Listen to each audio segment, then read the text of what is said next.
Hello everyone, it's Elaine here. Welcome back to my YouTube channel. I'm here today to share a card using up some really pretty ribbon that I've had in my stash for quite a while and I really wanted to use it up. So let's jump into the video. So I've got a piece of heavyweight white card there and I've got my Stick It adhesive sheets and the ribbon, which I picked up at the local craft store and has been sitting in my desk for quite a while and really wanted to use it. So I'm removing the first side of the release paper on the Stick It adhesive sheets. I'm keeping those little release paper strips to one side. I'm going to be using them later on in the video. So trying to cut back on the waste as much as possible and just removing that third piece there. And now I've picked out the ribbon that I wanted to use, and now I'm just going to start very carefully peeling back that top release paper, just using my fingers to press it down so it doesn't get in my way too much. And here I'm just laying down the ribbon on top of that sticky card panel. I don't pull the release paper all the way down because I know from experience it's really hard to work with if you pull the whole panel off and then you have all your sticky sheet exposed.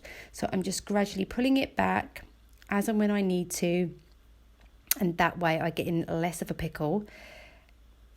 I've already decided how or what order I want my ribbon to be in, and I'm trying to get it right first time because this ribbon is cheap. It was a cheap pack of ribbon, and when you try to pull it up off of the Stick It adhesive, my ribbon did warp.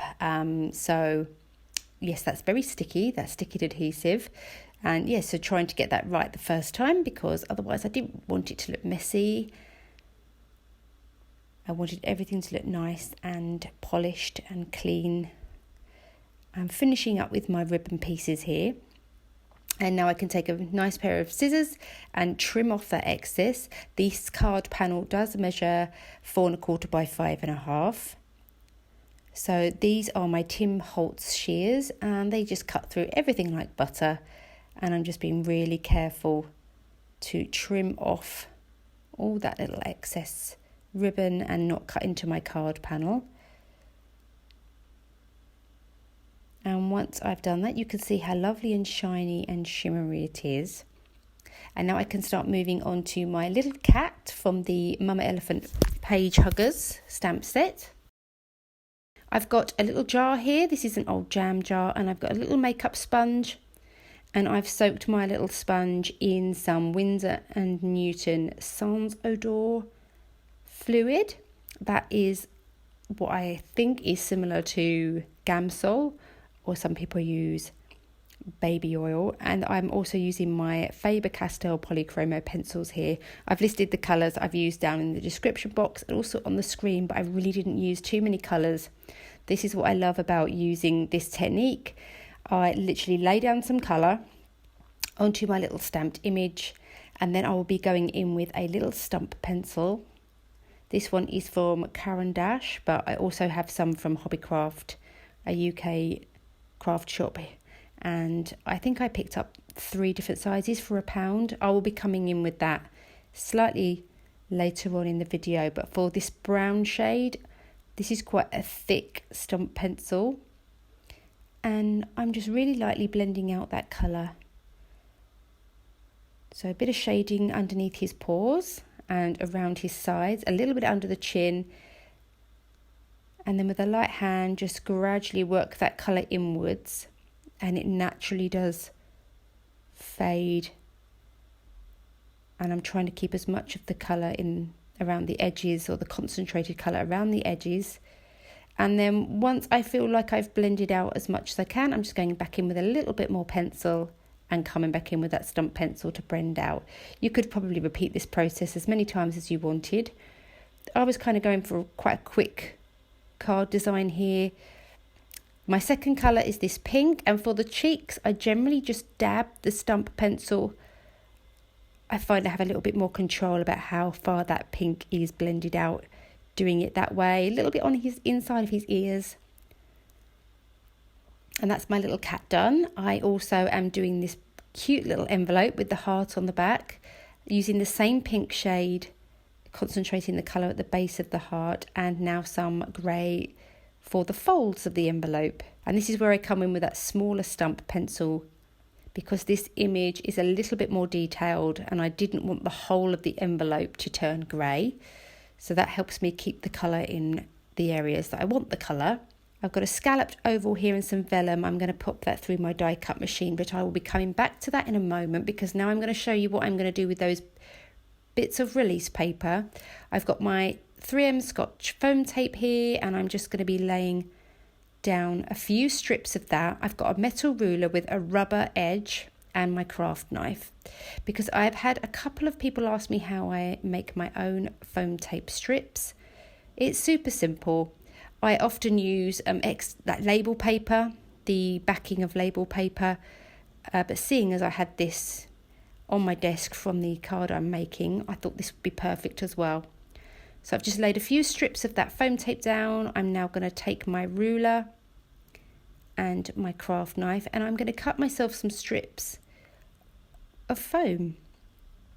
The beauty of this is you can cut them as thin or as wide as you would like them. You can cut them to match your project. The frame I'm going to be using on this card is quite thin, so that's why I needed to make my own thin strips. I didn't have any in my that I've purchased this thin, so I'm going to use what I've got, and you can see there how thin they are. I would think they're about 1/8 of an inch thick, and I keep all the little scraps.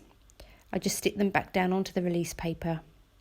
So I'm just going around that frame. This is the Hello Bluebird Gallery Frame 2, I believe. I will have it linked down below for you. Just using my bone folder there to press everything down, remove the release paper from the frame tape, and then I can go ahead and secure that down to my card panel on top of the ribbon, trying to get everything lined up as neatly and evenly as possible. I'll be pressing that down firmly, get it stuck down to that panel nicely so that nothing is lifting up. Going to be using some liquid adhesive on the back of my cat and popping him onto the vellum, getting him into position so that he's nicely centered, and again come in with some more of that foam tape strips and pop that on the back. I wasn't really too sure what I was going to do for my sentiment at this point, but I will show you how I do that, because I did have to lift up the vellum to get some foam tape underneath. But before I did that, I did just pop down some pretty pink Posh jewels. I tried to match my jewel colour to the ribbon colour, and I was fairly generous with these jewels. I just felt like it needed a little extra sparkle, and I haven't used many of my pretty pink Posh jewels, so I was excited to get them out. I'm just using some liquid adhesive to secure them down, a jewel picker and my quick stick tool. So for my sentiment, I'm using the Mama Elephant Occasional Labels. I'm using a pink ink here. I believe this is the Memento Angel ink cube or dewdrop. I'll pop that down in the description box below. And it says from me to you, and I've just trimmed that out with my guillotine. And again, I'm going back to my little strips of foam tape. I'm using that to prop up my sentiment. So I'm just going to remove the release paper from both sides and use my tweezers, and I'm going to slide that underneath the vellum, because I want everything to be even and propped up evenly so that nothing dips or bows. So I'm just going to press my fingers on top of that, and then I can secure the actual sentiment strip with some liquid adhesive on top. And that will hide that piece of foam tape underneath. Just making sure that I've got it nice and straight and pressing down with my tweezers. And that finishes off the card for today. I really hope you enjoyed that. I really enjoyed using some different ways to make backgrounds, using stuff that I already had in my stash. Anything you're interested in today, product-wise, will be listed down in the description box. And I really look forward to seeing you back here soon. Thanks for watching. Bye.